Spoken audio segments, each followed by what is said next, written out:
Hello viewers and welcome to my first preview for WRC 7. Well, we saw it at E3 and was very surprised. It really moved a long way forward since the last two versions. I thought, was it really as good as I remember, or was I sort of bumping it up in my own mind? I wanted to see the full preview, see the full game, so let's take a look. So straight on then with the menu screens we see here, of course, all very nice, all nicely redone. I like the whole 3D car in the background, really nice LOD there in terms of the detail on it in the background. That's all from the sort of Auto Vista mode. We've got the various different modes here, career. I'll go into that, but first I was just doing a little test. So you have this driving test, if you like, which assesses your rally skills and what kind of settings you need in terms of maximising your pace, in terms of gearing, do you want automatic or manual, and various other assists for the car. But straight away, look at the visuals. I mean, they've really improved. The tracks are much narrower, looking really nice at this stage. Of course, then we've got all the different cars.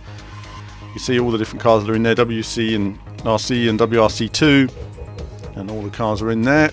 And I was just flicking through, deciding what to drive at this stage. You know, the first time when you get your hands on these games, you want to say, what am I going to drive and where am I going to go and what tracks am I going to do? Bonus cars. You've got bonus cars there as well, 2016 cars, and you've got the Porsche Romain Dumas there. Very nice. Nice to see Porsche. It's a very nice surprise this year, and I'm just trying to decide what to drive. Just having a look here at their sort of view mode of the car, and you can see they're sort of mini Auto Vista, isn't it? But you can see again wonderful details in terms of the way the cars have been remodeled here, just to look at them in a bit more detail. Very nice. Can have a look at those, have a rotate. Car settings screens have also been redone. They look really nice now, again nice and polished. You can see that for yourself. And again, I'm not going to muck around with any of this until I'm well versed in the career in terms of rallying and getting used to everything and the effect everything has on my car. But firstly, a bit of rally action then.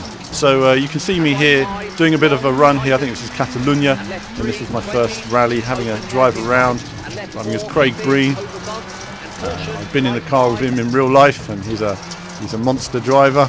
And this was really good fun. I mean, straight away you can see how narrow it looks in the car. I'm using the forward viewpoint. I made a mistake there. I hit a bump on the inside, but also, you know, all around really nice. The sky, the sun, the view, the narrowness of the stage. But the way the car felt on the gravel was excellent. It takes a few corners for me to really sort of understand it. In this stage, that obviously being one of my first few goes, I wasn't up to speed. You know, you really need to throw the car into a corner and then progressively accelerate, really controlling the wheel spin through the corner, and you can slide it on the gravel very easily. Lots of throttle control. You know, the throttle controls everything in here. So in here, for example, you could just slide this as one great slide, but I'm holding on there, but I'm turning in, wasn't able to throw it in quite the way I would like. I'd need to practice that more. But then you've got this slow gate, very slow through there and up the hill. So also you'll see the windscreen gradually dirtying up as the stage goes on. Every now and again you'll need to use your windscreen wipers to clean the screen, and I remember racing thinking, where's the windscreen wiper button, trying to concentrate on my gears, trying to concentrate on what I'm listening to and the driving, and then realising I just didn't have the capacity to do anything else. You know, it was a bit like I felt like I was doing a driving lesson for the first time. And the first time you learn how to drive, you know, you do your clutch and you're driving around the corner, and then you go out on the road for the first time. You have traffic lights and signs, and you're like, I can barely cope. Well, it's like that. It's there's so much happening for me. A long way down the line, mind you. But it really was pretty intense. You can see the views there down the hill, the way the circuit, the track itself winds around these mountain roads. Tremendous. We're going to look at that in more detail, and of course there'll be a no comment run of these videos as well. So fear not, there'll be a version without me talking. But of course I had to look at this Porsche. I thought this was nice because, you know, we've been aware that Porsche is you know, coming back to the world of video games. Obviously we've seen it in everything over the past year. But I never really thought about it in rallying. You know, it's one thing when you go along to a rally and you suddenly see the Porsche going around, you're like, yay, it's a Porsche. It's great to see the other car classes that are sometimes completely impractical for that type of rally event doing a rally. I love stuff like that. So I had to drive in the Porsche. You can see, look, really nicely modelled there.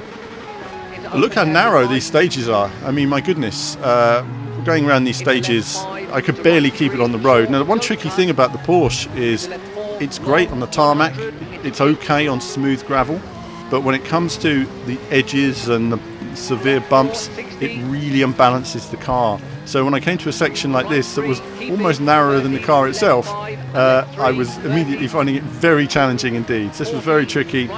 This whole stage went on for ages actually, but it was great fun. But I was driving it more like a track car than a rally car. I think the rally car, you can really muscle them into the corners. You can nibble the edges of the curbs and the apex and the guttering at the side. You can't do that in this car. It's much more specialised in terms of how you drive. But you can see for yourself, the feeling of speed and the visuals, how everything's moved forward. I mean, it's I can do all the talking in the world, but you can see for yourself just how much it's moved on.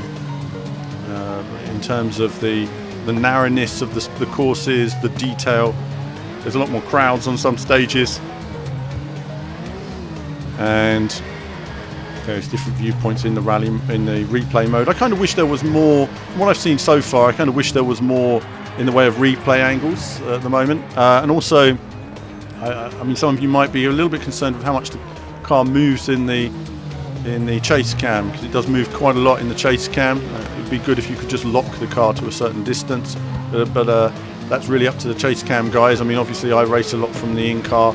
I've been racing this a lot from the bonnet cam view. I find that to me is the best view in general for enjoying it, because you get such a nice clear view. Look at these environments. I mean, look at them. They go for miles.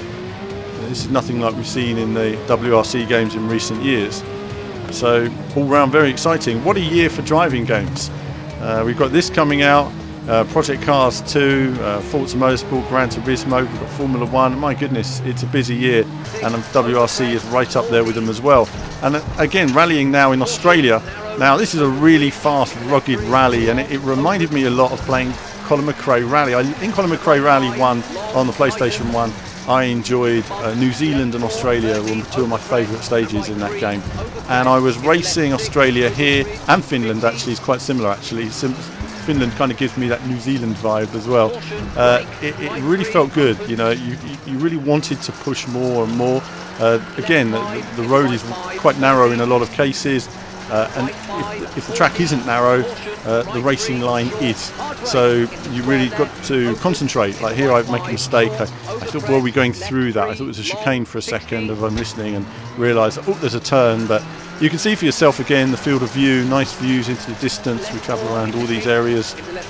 And overall, I was just really enjoying it. I think the only tricky area I was finding here was the shadows were very dark at times, and it was very difficult to see in some of the shadows, especially here and in Germany. But either way, it's night and day better than we've seen before. Also the co-driver, I know some people had issues with the co-driver. They've removed the Affond thing now. Other than that, the co-driver calls have been largely on point for me. I've not had any issues with the co-driver. He's telling me what I need to hear when I need to hear it, and I think that's the most important thing to me at the moment. But overall, this was a really enjoyable rally as I'm sort of working my way around there.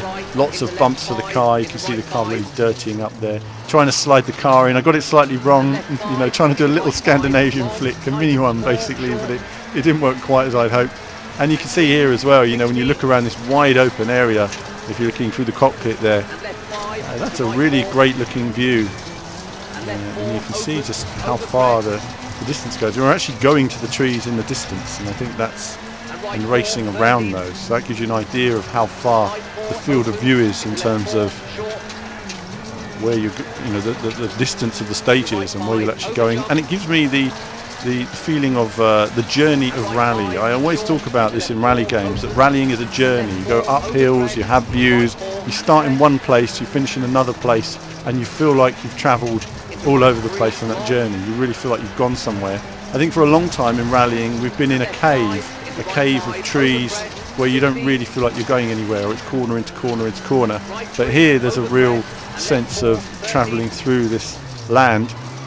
Now, the next question is going to be stages. How long are they? Generally they're between 3 minutes and 20 minutes long. Some of the stages are very long indeed. We're just looking at Monte Carlo here. Again, lots of improvements, narrowing the stage down. You'll see lots of reflections in the ice. It was a bit tricky there as I've just got my braking slightly wrong. But again, I think it's clear to see the detail in terms of the misty environments, the feeling of cold. It looks very cold, in fact. Really nice. And the handling was intuitive. All these videos that you're seeing are all of me going through a stage on my first time. And I wanted to show some of that. Wonderful sunlight as well there. I wanted to show some of that because it shows how intuitive it was. It shows how the car was working in a way that I understood it, that the calls from the co-driver were on point. And I've been playing it here with a wheel. I haven't been playing it with a pad yet, but with the wheel, I'm using the TSXW wheel from Thrustmaster, and wow, you know, it's really nice. I have to say, not only is the wheel fantastic, but it just works really well with the game. And I'm going to talk about the wheel in another video. So really nice sort of flowing feel. Again, you know, this Monte Carlo stage, you know, you really do go on a sort of a journey. You'll see the track surface changing. It becomes, as we go up the hill, it becomes, or up the mountain I should say, you get more and more snow, and you can see here this is all in the same stage, how it progresses. Wonderful lighting, feeling of speed. I mean, you can see for yourself just how much that's moved on from the previous version. And of course, looking at Germany. Now, let's talk a bit about WRC 5 for a second. WRC 5 was, you know, graphically wasn't where the team wanted it to be. They had a short amount of time to produce the game. This stage, in many respects, these first few corners I recognise from the WRC 5 game, but where it's I've kept some sort of layout, if you like. But it's much narrower now. And also WRC 5, I had a lot of fun on it, but it just, you know, it wasn't the sum of its parts. And 6, they improved it, and now 7, they've really taken it forward. And this is much more like it now. I mean, super narrow. Look at the curb, it's just to the left. Do not touch that curb. If you touch that curb, it'll throw you straight into the wall, and that's it. It'll smash your car to pieces. So it's very narrow, very precise on these stages. And wow, I have to say, a lot of concentration. You know, you're going to want to learn some of it, but as you can see, these stages are not short. I've got a very, very, very long way to go. So the first part of this I recognised, but then after that it moved into sort of new areas where I didn't know where I was going. And I thought, my goodness, that's going to be a lot of practice. But I wanted to show off these stages to you. I make a little mistake here. It's just so narrow. There's really no room for error. As I'm working my way around and just trying to listen, keep up with the co-driver's comments. Really impressive. Of course, here we see some more sunlight glares and stuff like that from Finland we're in now. And of course, again, it's a journey. You go through built-up areas, you go onto the high-speed sections through the forest. And again, the handling for me felt really nice. It was a really nice intuitive feel in terms of the way the car was sliding, in terms of instant throttle response. The throttle response was the thing for me that I felt most comfortable with. It really did feel good. You know, and you know, it's difficult. You know, I'm not a rally driver. I've had rally driving experiences and driven a rally car, but I couldn't say. But I can say that this felt great to me. I really enjoyed it. So you know, I hope that many of you do as well. I mean, I'm going to come back to this when we do our full overview, review, and team chat on it, and there'll be some more rally driving videos. If there are stages and cars you would like to see, do let me know, and I'll run some videos on those between now and launch, and we might do some competitions on this as well. But in terms of racing, wow, I mean, look at it. It all looks really good. I'm really impressed with the way it's moved forward, and I look forward to covering more of it in the coming days. But I'm going to leave you now with this little bit of replay as I'm rallying, again, my first run just through Finland. Really enjoying this, and there'll be more from me very soon.